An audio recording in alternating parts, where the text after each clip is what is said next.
Hi everyone, myself Jaya, Assistant Professor from Commerce Department. I am working in Hindustan College of Arts and Science. In Corporate Accounting, liquidation of company is a separate chapter. So today I will teach you liquidation of companies. Let me see what is liquidation. Liquidation or winding up is a legal term which means the company is going to end. This is the process through which the company is going to dissolve. That is the final stage of the company.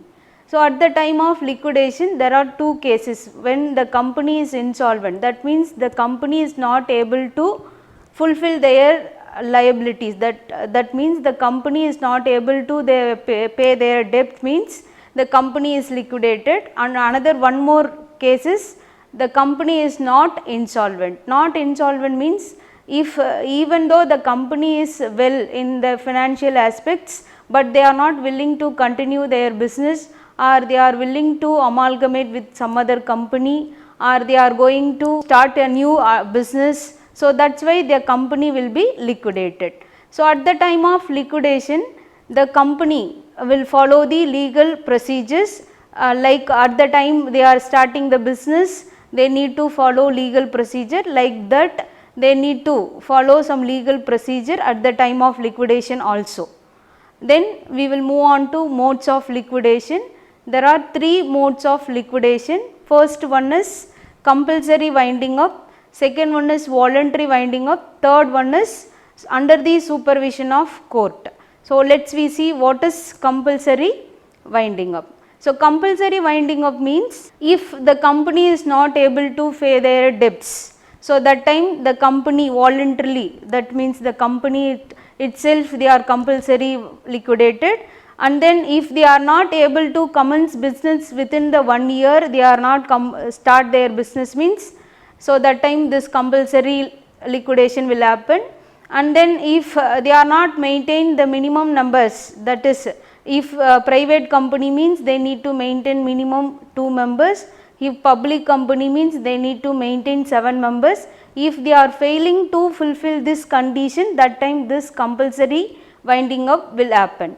Next we will move on to voluntary winding up. In voluntary winding up there are two steps is there.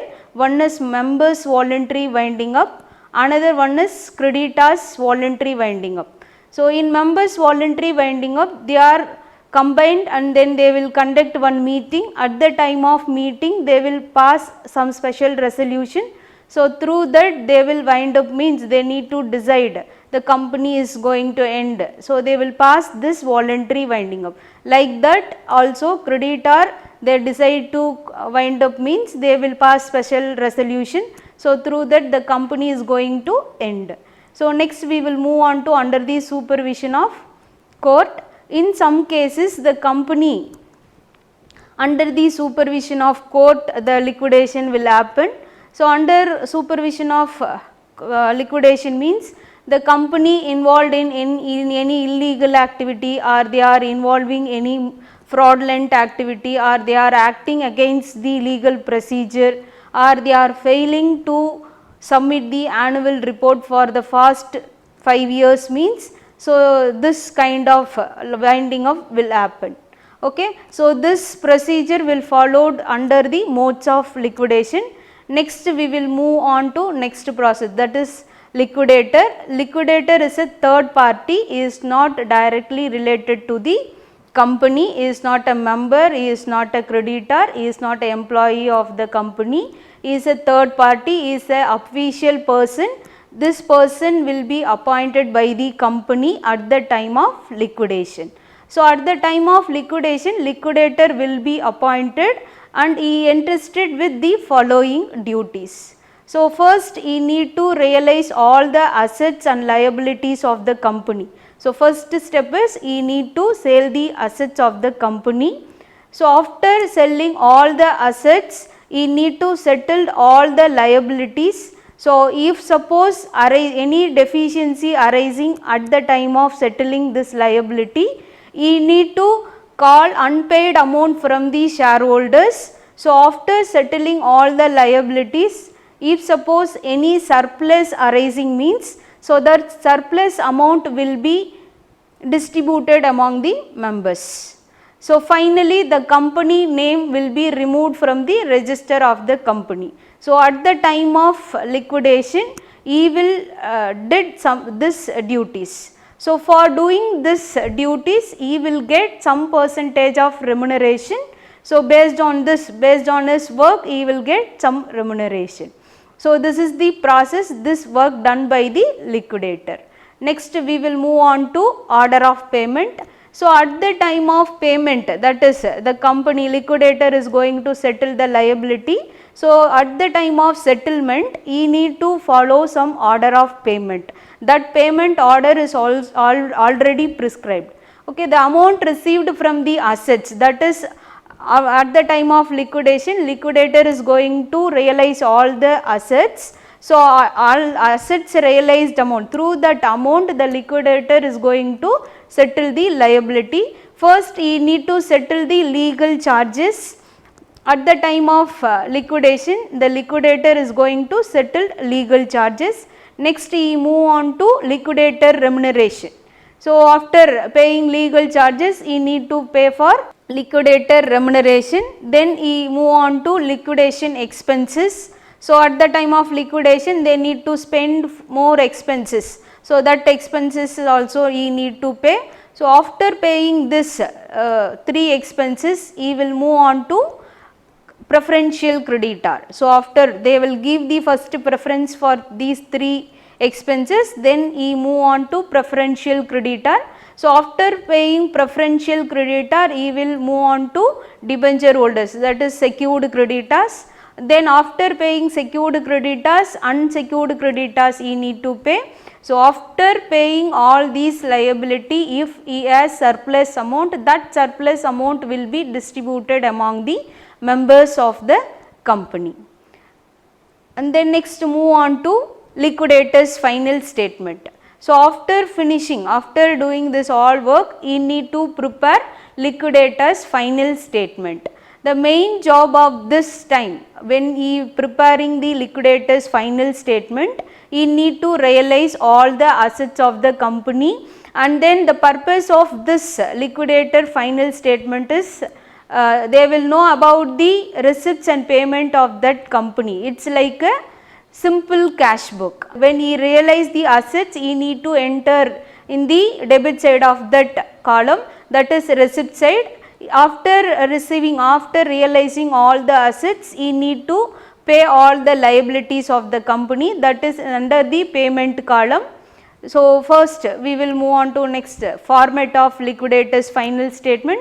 So according to this order, according to this format only he need to prepare liquidator's final statement. So this is liquidator's final statement of account. This is a simple cash book. So in debit side he need to enter all the receipts, and credit side he need to enter all the payment. So first in receipt side, under receipt side he need to realize all the assets. So what are the assets he realized? Cash at bank, cash at hand, marketable securities, and any more assets are there, means he need to realize. After realizing that assets he need to enter that amount in receipt side column.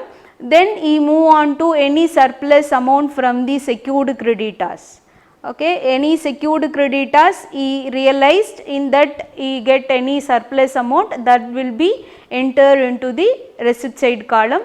Then he move on to proceeds of call amount, that is unpaid amount. If any shareholders is not paid, not yet means he can collect from unpaid shareholders, that amount also enter into the receipt side. So after entering to this item he will move on to payment side. So already I said under payment he need to follow that order first he need to pay legal charges, then he will move on to liquidation expenses, remuneration, after that preferential creditors, next debenture holders, after that preferential shareholders.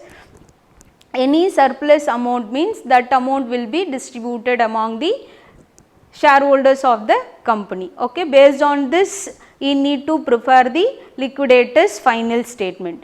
Based on this we will have one problem. So, look this problem, the following particulars related to a limited company which went into liquidation, voluntary liquidation. So, preferential creditor amount is 25,000, unsecured creditor amount is 58,000, 6% debenture is 30,000. Based on this, we need to prepare liquidator's final statement, and some more entries are there.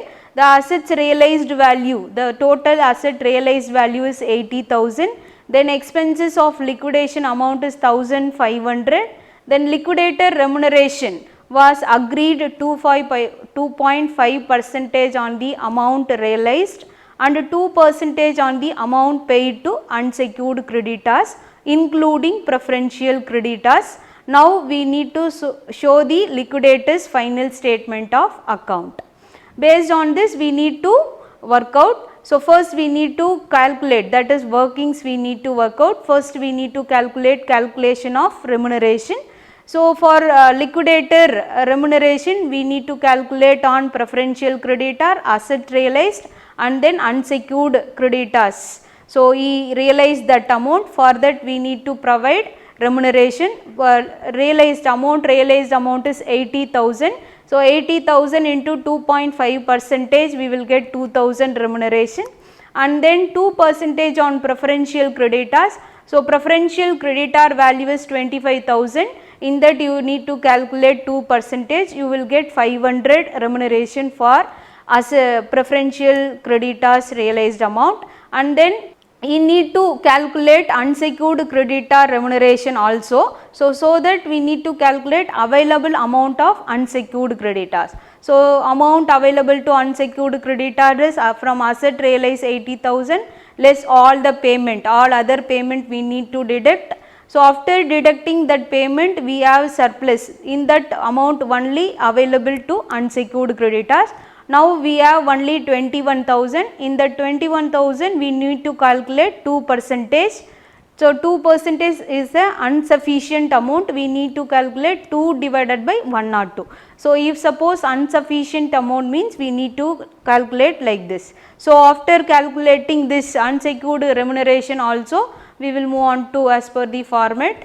So, first under receipt side, asset realized amount is rupees 80,000, you should enter that amount. Then come to payment side, first legal charges anything is not there, so leave it that. Then liquidator remuneration already we find out, that is asset realized amount is 2,000, and then preferential creditor realized its amount is 500, then unsecured creditor is 412. So, total amount of remuneration is 2,912. So, after entering this remuneration, liquidation expenses is 1,500, preferential creditor is 25,000, debenture is rupees 30,000, and then after paying all this liability, he have only 20,588. This is only for unsecured creditor. So, based like this, you need to prepare liquidator's final statement. Okay. So, everybody understand about what is liquidation, and then what are the modes are there under liquidation. So, who is a liquidator, then under which payment, so what are the order should be followed at the time of liquidation, and then finally we have the liquidator will prepare the liquidator's final statement. It is like a simple cash book. So, based on this only the company is going to liquidate it. So, up to this we saw what is liquidation process we saw, and then liquidator's final statement we finish it off. Liquidator will prepare this statement and settle this, hand it over the management. So, in this class we saw this. In exam point of view, you should know what is liquidation, who is a liquidator, and then what are the procedures should be followed at the time of liquidation. If they are asking, you should write, and then in next class we will have next topic, that is a liquidator statement of affairs. In next section we will have. Thank you all.